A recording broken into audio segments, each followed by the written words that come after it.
Good morning, my dear students. This is the third video of the lesson Capacitors and Dielectric. In the last video, we had discussed a very important part of the chapter, that is the combination of capacitors in series combination and parallel combination. I'd like to inform you that this combination of capacitors in series and in parallel is the most important part of the lesson. Every year you are getting a numerical from this lesson. Normally the numerical is based on the series and parallel combination. We rarely get any theoretical portion or theoretical question asked from this chapter. Very often we are getting a numerical, and most of the time the numericals are based on the topic of combinations of capacitors. Now today we shall be studying about the energy stored in the capacitor.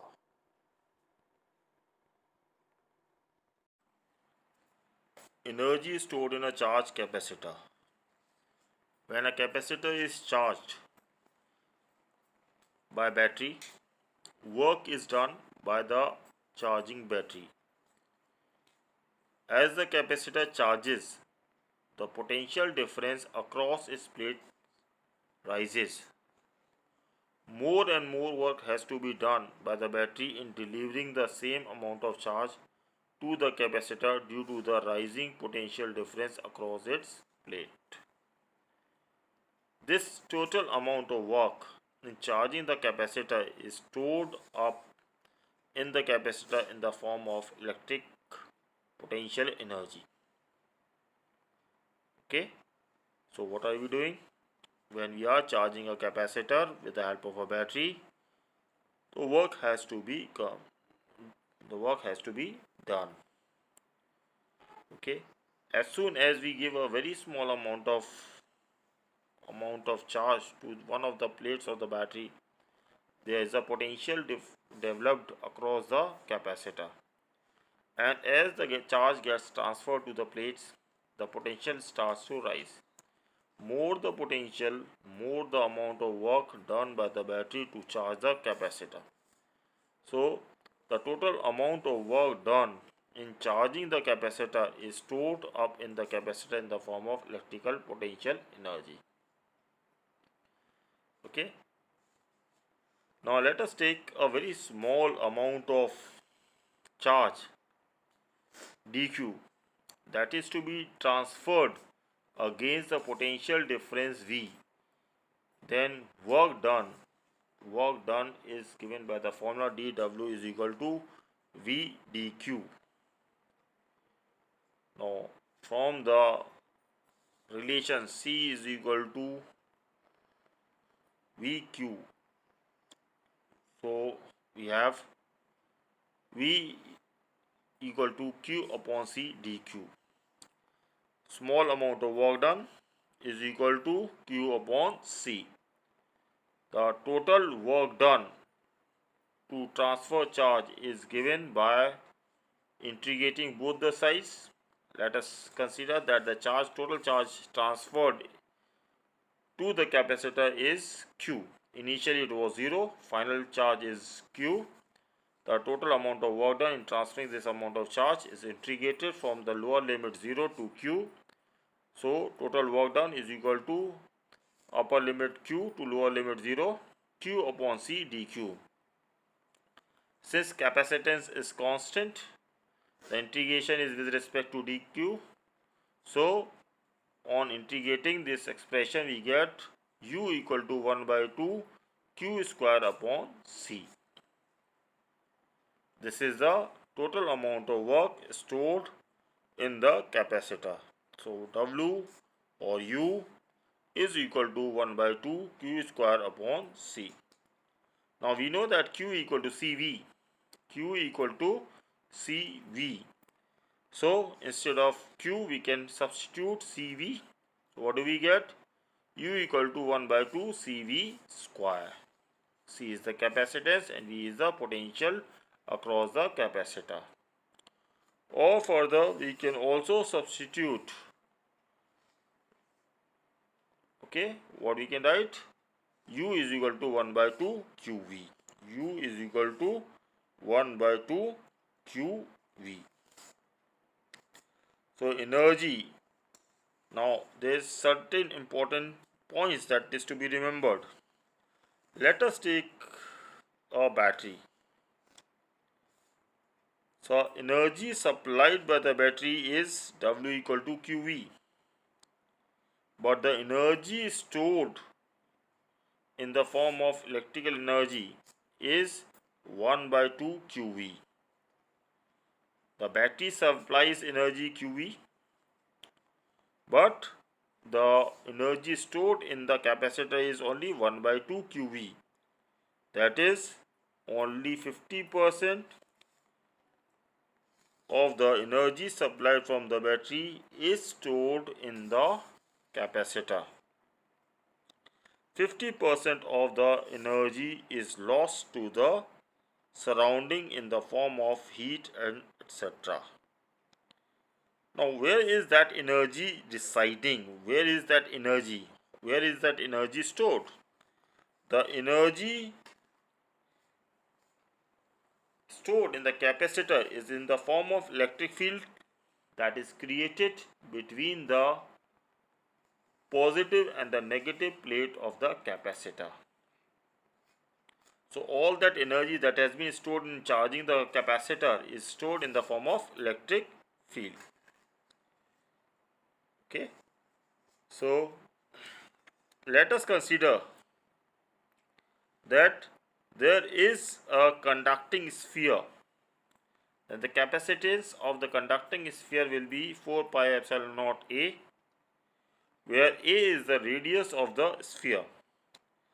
Then we substitute the value of capacitance in the formula U is equal to 1 by 2 Q square upon C. We get the potential energy of the conducting sphere equal to Q square upon 8 pi epsilon naught A.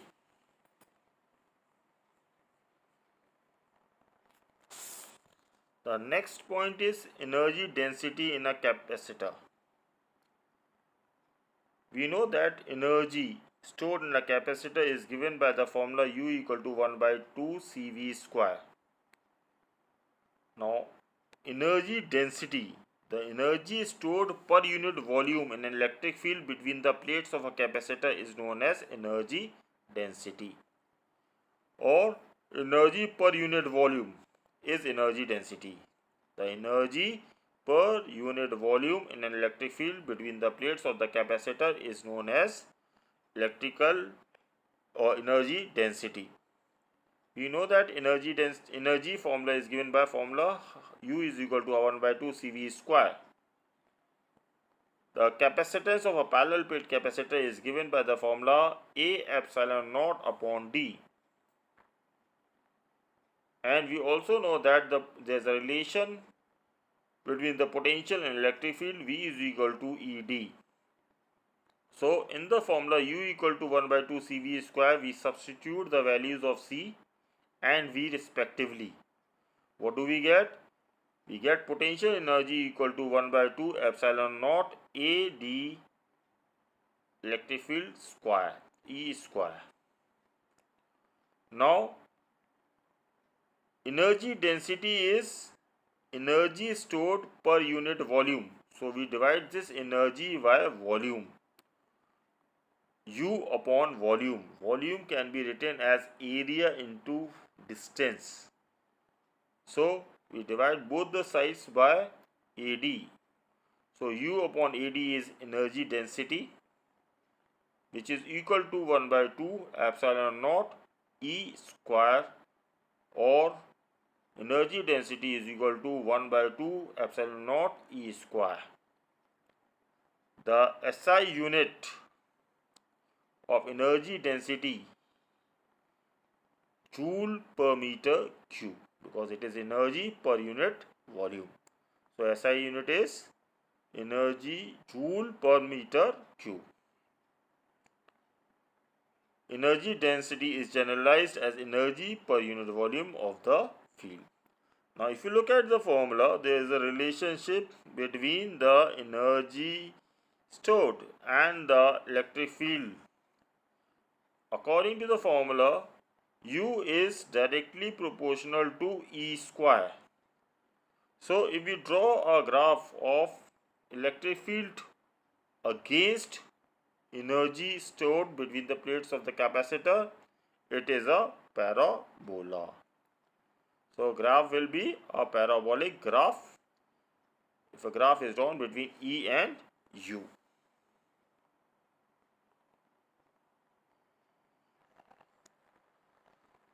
Next we have energy stored in a combination of capacitors. If many capacitors are combined in series or in parallel, the total stored energy in either combination is equal to the sum of the energy stored in individual capacitors. This follows from the combination formula of capacitors. What do you mean? If there are many capacitors that are combined in series or in parallel, then total energy of the whole system will be equal to the sum of individual energies of individual capacitors. So let us consider here an example of series combination. So in series combination, if capacitors are combined in series combination, then we know that the combination is 1 upon C equal to 1 upon C1 plus 1 upon C2 plus 1 upon C3 plus and so on 1 upon Cn. Okay. So energy of each capacitor is equal to 1 by 2 Q square upon C. Now 1 upon C is the equivalent capacitance of all the capacitors. So energy of total energy is U is equal to 1 by 2 Q square upon C. Instead of C, we can write 1 upon C1 plus 1 upon C2 plus 1 upon C3 and so on.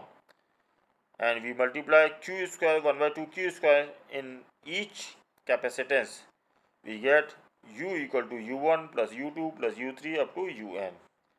So the total energy stored in the system is the sum of the energy stored in the individual capacitor. This is true for both series combination as well as parallel combination. Again, so I am telling you in the parallel combination. If the capacitors are joined in parallel combination, then V is constant. So total energy of the capacitor is 1 by 2 CV square. In parallel combination, we know that equivalent capacitance is equal to C1 plus C2 plus C3 and so on. So instead of equivalent capacitance C, we will substitute C1 plus C2 plus C3. What do we get? 1 by 2 C1 plus C2 plus C3 V square. So U is equal to U1 plus U2 plus U3. So we get the same formula whether the capacitors are combined in series or they are combined in parallel. The energy stored in combination of capacitor is equal to the total energy stored in either combination equal to the sum of energy stored in individual capacitors. So U is equal to U1 plus U2 plus U3 and so on.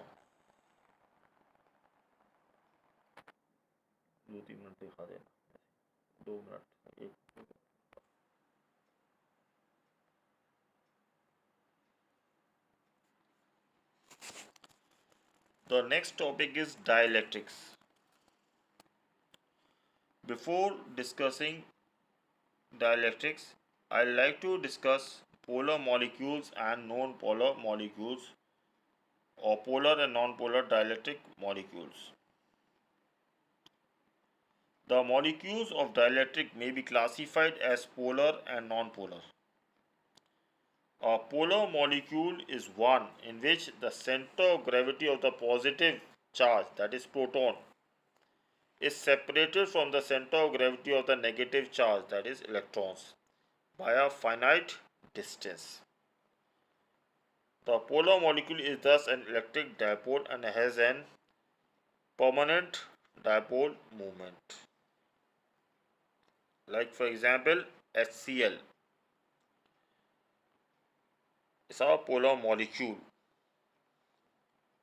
and dipole moment is from negative to positive. Similarly, carbon monoxide is again a dipole molecule, positive pole at carbon and negative pole at oxygen.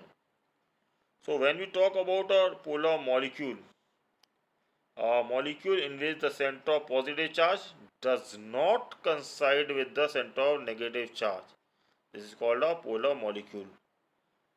So one example I had given HCl, where H plus is positive and chloride is negative. There is a dipole moment from negative to positive charge. Other examples are water, ammonia, CO2, alcohol. So these molecules do not have symmetrical shapes. Out of these, some polar molecules do not have symmetrical shape, but when we place these molecules in electric field, what happens, that we have to see. So we have to see the effect of electric field on polar molecules. So when there is no external electric field applied on the dipoles or polar molecules, the permanent dipoles of the molecules orient in random direction. They are all arranged in randomly. So the net dipole moment of the whole material is 0. Net dipole moment of the whole substance is 0 because the dipole moment of each molecule is randomly arranged. Now what happens? We apply an external electric field. We apply the external electric field. Now what will happen? The dipole molecules will reorient themselves in a regular fashion and a dipole moment is induced. Okay. So positive charge will be in the direction of the electric field and negative charge will be in the direction opposite to the electric field. You can see that all the dipole molecules are not perfectly arranged in one direction. Okay, why? Because of the thermal agitation. They are not perfectly arranged from negative to positive because of the thermal agitation. So this is how a polar molecule behaves in an external electric field. It develops a positive side and a negative side. At the edges, in the direction of the electric field, one surface will have positives, another one will have negative.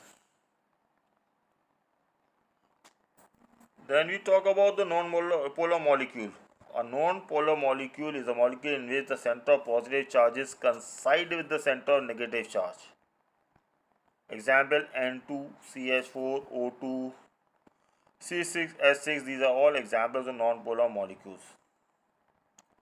So the center of positive charge is coinciding with the center of the negative charge as shown by the diagram. Okay. Now the effect of electric field on non-polar molecules.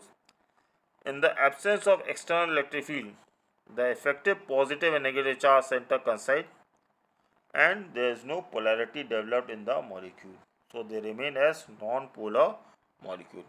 So when no external electric field is applied, there is no effect on the non-polar molecules. They are still non-polar. There is no dipole moment produced in the non-polar molecule.